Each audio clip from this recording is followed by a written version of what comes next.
Ciao.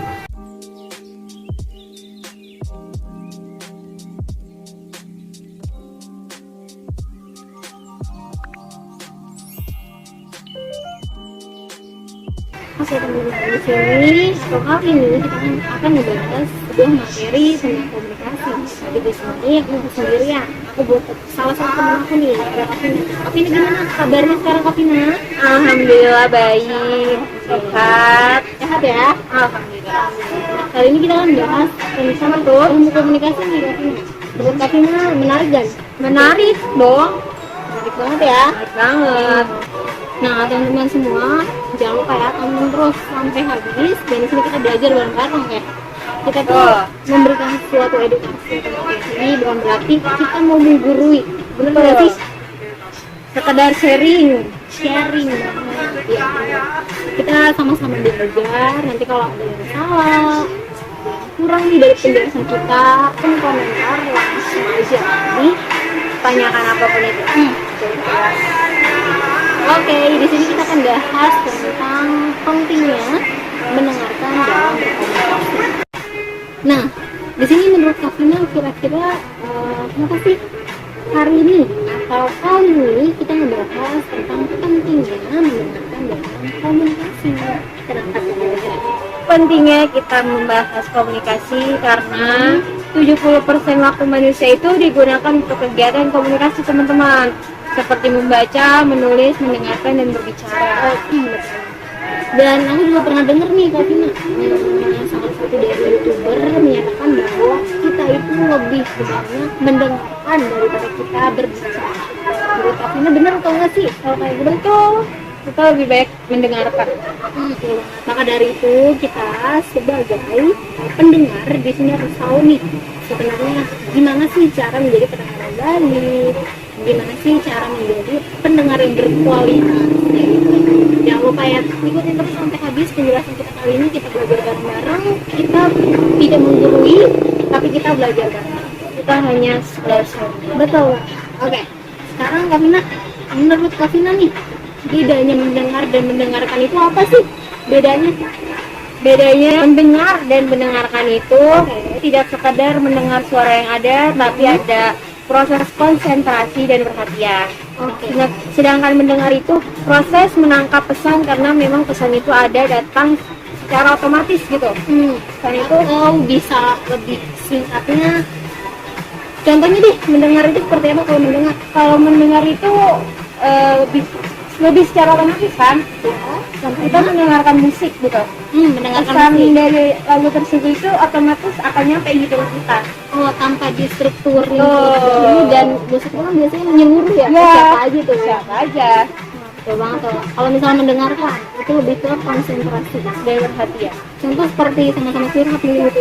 Jadi perlu konsentrasi biar nanti Kita bisa memberikan perhatian itu, memberikan feedback. benar banget si komunikan bisa ngasih feedback yang baik Ya. pada si komunikan.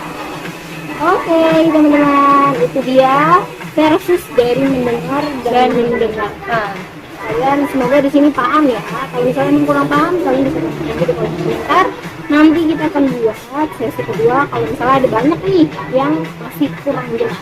Benar nggak Kavina? Betul. Oke, lanjut lagi ke esensi mendengarkan.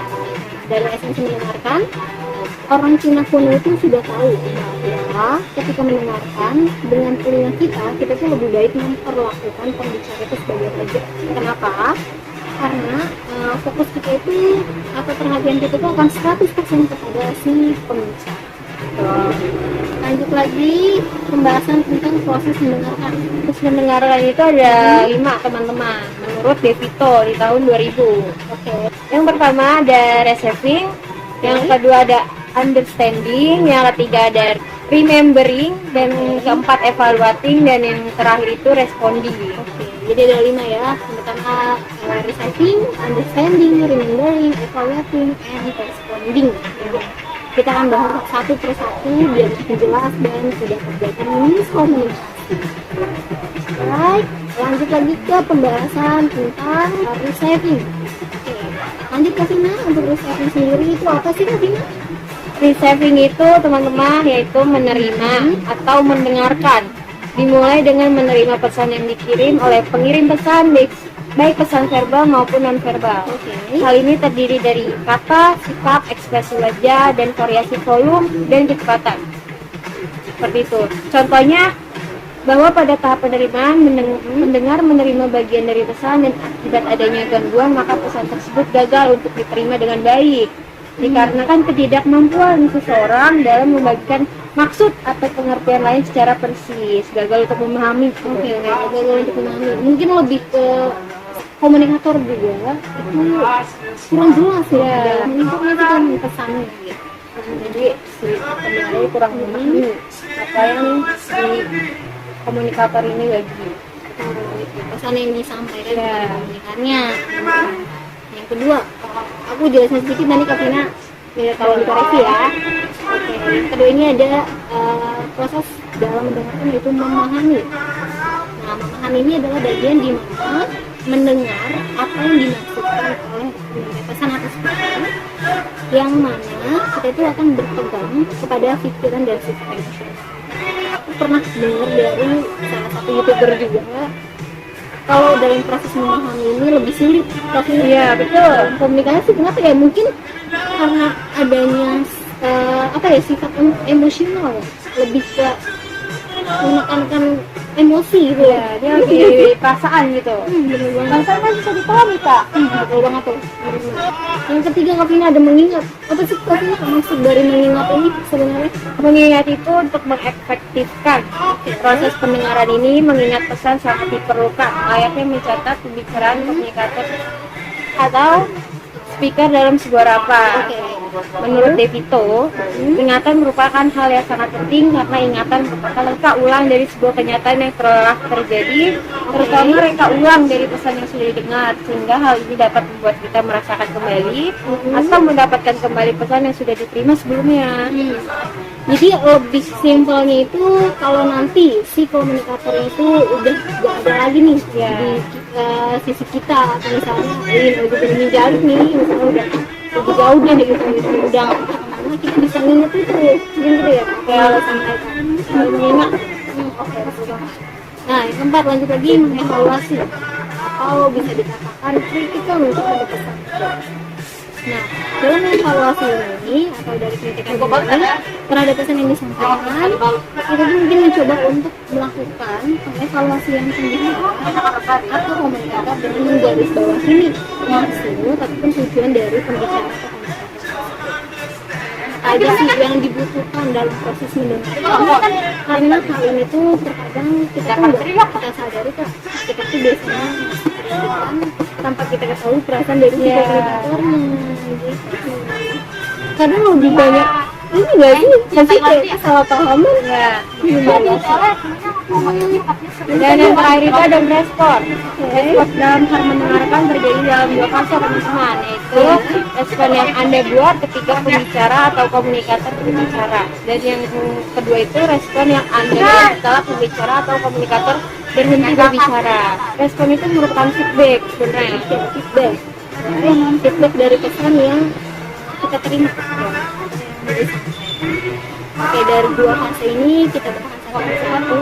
Yang pertama adalah respon yang kita buat itu ketika pembicara atau komunikator itu berbicara. Contohnya gimana nih? Vina, kira-kira untuk terkait dengan fase respon ya kita tuh kayak ngasih tahu apa gitu sesuatu ke Kak April, dan Kak April tuh merespon kayak di tengah pembicaraan gitu ya, aku tuh kenalin Kak, di situ ada tempat makan loh, tempat makan baru gitu. Nah seperti itu Kak April merespon, jadi kayak di pertengahan kita berbicara ya gitu. Lalu lanjut lagi ke fase kedua, yaitu kita memberikan respon atau feedback ketika si komunikator selesai memberikan informasinya. Mungkin lebih ke dosen ke mahasiswa, ini kayak gitu kan ya, bisa juga sih. Kan bisa ada dosen ada yang mau nanya nggak nih? Saya udah selesai melakukan pembahasan, ada yang mau nanya nggak? Itu kan di akhir kalau dosen menjelaskan semuanya. Oke. Jadi lebih ke kita nungguin si komunikatornya itu rasain pemberian informasi. Oke, itu dia proses dari mendengarkan. Menurut Devito. Oke, kita lanjut lagi ke tipe-tipe pendengar dan cara menerima pesan. Kita bahas satu-satu Kak Vina. A few moments later. Oke, sebentar ya, nunggu nih ini. Kita biar nggak terjadi kesalahan aja nih. Benar nggak Kak Vina? Karena kalau ada salah paham, udah kalau ada salah paham nih bisa putus.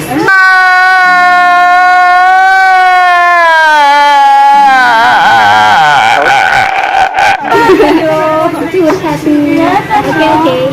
Kita bahas aja ya tipe-tipe pendengar dan cara mendengar pesan. Bisa disebutin Kak Vina apa aja tipe-tipe pendengarnya? Tipe-tipe pendengar itu ada 5, yaitu ada mengabaikan, pura-pura mendengar, mendengarkan selektif, penuh perhatian, dan yang terakhir mendengarkan empati, teman-teman. Oke, ada 5 ya Kak Vina ya. Yang pertama itu mengabaikan, pura-pura mendengarkan selektif, penuh perhatian dan mendengarkan empati. Oke, kita bahas satu-satu kali ya Kak Vina biar lebih jelas dan biar nantinya teman-teman semua ya. Oke, dari mengabaikan sendiri Kak Vina, bisa dijelasin nggak dari mengabaikan ini kayak gimana sih? Mengabaikan itu komunikan atau pendengar tidak memperhatikan pesan yang disampaikan komunikator karena berbagai alasan. Waduh. Kak Vina pernah diabain nggak nih kira-kira kalau jadi komunikator? Sering nggak sih? Kayaknya lebih sering nggak sih? Jarang sih, tapi ya sering. Iya. 50-50 lah, 50% ya kan yang terjadi. Nah, yang kedua Kak Vina, pura-pura mendengarkan. Pura-pura mendengarkan, yaitu komunikan tidak mendengarkan pesan yang disampaikan komunikator, tetapi seolah-olah memperhatikan komunikator. Oke, bedanya mengabaikan dan pura-pura mendengarkan di sini yang aku lihat itu kalau mengabaikan itu benar-benar nggak ada respon sama sekali, nggak ada fase dia memperhatikan itu. Oke, jadi main HP aja nggak ada responnya. Tapi kalau yang pura-pura mendengarkan itu kayak masih oh gitu ya oh gitu ya kasih itu gitu. 2 hours later. Jadi kayak gitu ya. Terus yang ketiga kita bahas lagi mendengarkan selektif. Oke, bisa dijelasin lagi Nak? Mendengarkan selektif itu komunikan memilih pesan yang ingin didengarkan dan mengabaikan yang lainnya. Baca. Lanjut. Yang keempat itu ada penuh perhatian, yaitu pesan yang disampaikan komunikator akan didengar dengan baik antara komunikan dan komunikator telah terjadi hubungan yang relatif harmoni. Gimana ya? Mungkin lebih ke sama pacar kali ya. Jadi lebih ke penuh perhatian nih, misalnya pacar Kak Vina. Udah makan belum Beb? Makan belum sayang? Jadi kan Kak Vina ngasih gitu Beb. Udah, kamu gimana? Udah makan belum? Kayak gitu ya. Lanjut lagi Kak, mendengarkan empati. Mendengarkan empati bisa dijelasin nggak? Contohnya kayak gimana?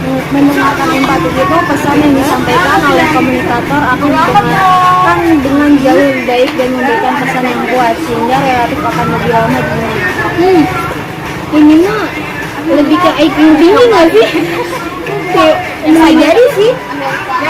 Kalau aku mah udah kagak deh, dia lebih lama mengingat. Kalau aku tipe orang yang mudah lupa. Betul. Apalagi kalau yang penyakit yang mudah lupa. berhasil kalau aku. Geng. Lanjut lagi Kak, ada yang namanya hambatan dari komunikasi Kak. Nah, untuk hambatan komunikasi sendiri itu kayak gimana sih Kak? Hambatan komunikasi. Nah, atau kita bisa bahas kali ya di sini ya untuk hambatan komunikasi itu terdiri apa aja. Oke, dalam komunikasi itu pasti ada yang hambatan pasti. Betul banget. Banyak banget. Dan di sini tuh ada beberapa hambatan. Yang akan kita bahas itu adalah hambatan dari lingkungan, hambatan dari si pendengar, dan hambatan dari si komunikator, si pembicara. Kita bahas satu-satu kali ya. Kira-kira cukup nggak ya waktunya? Cukup nggak? Cukup lah, udah lah. Oke, kita mulai aja hambatan dari lingkungan. Dalam kondisi lingkungan ini menurunkan kualitas dan kuantitas dari pesan yang disampaikan oleh si pembicara. Yang pertama, biasanya dari suara-suara di sekitar, suara musik lah, suara motor, kendaraan yang kalau lagi di outdoor gitu terus aroma yang buat tidak nyaman, gimana ya? Ya tiba-tiba kita lagi curhat nih Besti, tiba-tiba ada aroma yang lewat lah, kacau balau deh. Tunjuk ke hambatan gangguan dari dalam si pendengarnya. Mungkin lebih ke sebelumnya ada yang curhat juga tentang hal yang sama, terus ngelakuin perbandingan tentang yang saat ini ya dikasih juga nih ke si komunikannya, terus dia ngelakuin perbandingan itu gitu loh. Karena kan nggak semua masalah sekolah itu sama kan, pasti ada bedanya, makanya jangan suka ngebanding-bandingin dulu deh, dengerin dulu aja sampai selesai. Lanjut lagi ke Wina, membaca pikiran. Apa tuh Kak? Membaca pikiran ini biasanya membuat asumsi dalam peramalan tentang seperti dari ujung pembicaraan, dari si komunikator. Nah komunikasi itu biasanya lebih ke wah pasti ujung-ujungnya sama nih, kayak begini juga nih, kayak yang dulu-dulu nih, kayak gini. Biasanya lebih ke curhat ya. Kapina lagi curhat, atau aku lagi curhat ke Kapina, atau jadi posisi nih sama pacar aku, pasti Kapina mikir, nah aku juga balik lagi kayak yang dulu-dulu, gimana lagi? Baca. Iya, lebih ke banyak gimana ya, udah ngeramalin sendiri loh tentang akhirnya, padahal bisa jadi beda, tidak sesuai apa yang dia pikirkan gitu. Banget. Lanjut lagi ke kisah diri. Kisah dirinya apa sih katanya? Kisah diri itu adalah ketika ada satu kata atau kalimat peristiwa yang diutarakan bicara memicu ingatan dan emosi tentang sebuah kejadian yang dialami baik di masa lalu, saat ini atau masa depan, yang kemudian membuat pikiran si pendengar melayang ke kejadian tersebut. Lebih ke curhat lagi deh. Seperti kakak nih,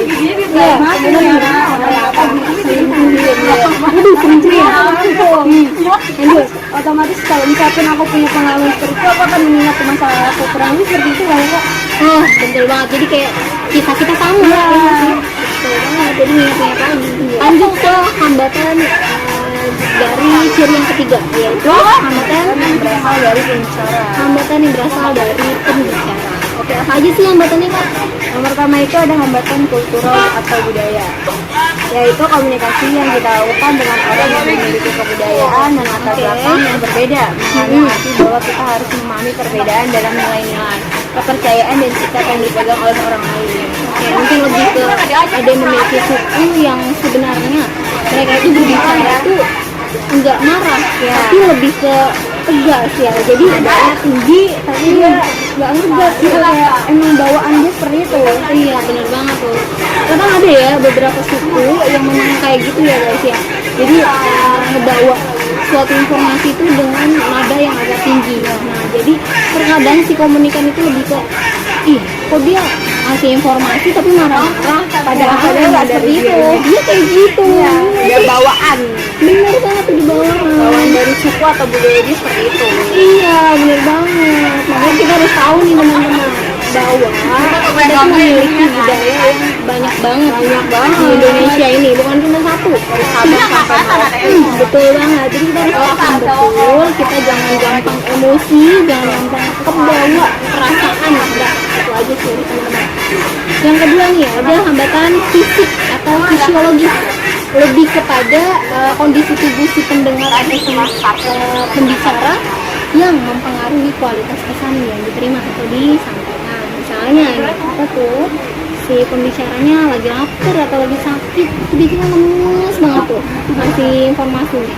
Terus contohnya lagi, si pendengarnya juga lagi sakit, lagi lemes, biasanya iya Kak, iya, Kayak lemes aja doang gitu ya. Iya, itu kan jadi hambatan juga kan, jadi kayak ngerasa kesinggung gak sih? Kayak aku sih nggak niat banget Iya, lu tuh sebenarnya niat ngasih informasi, niat ngedengerin gak sih gitu.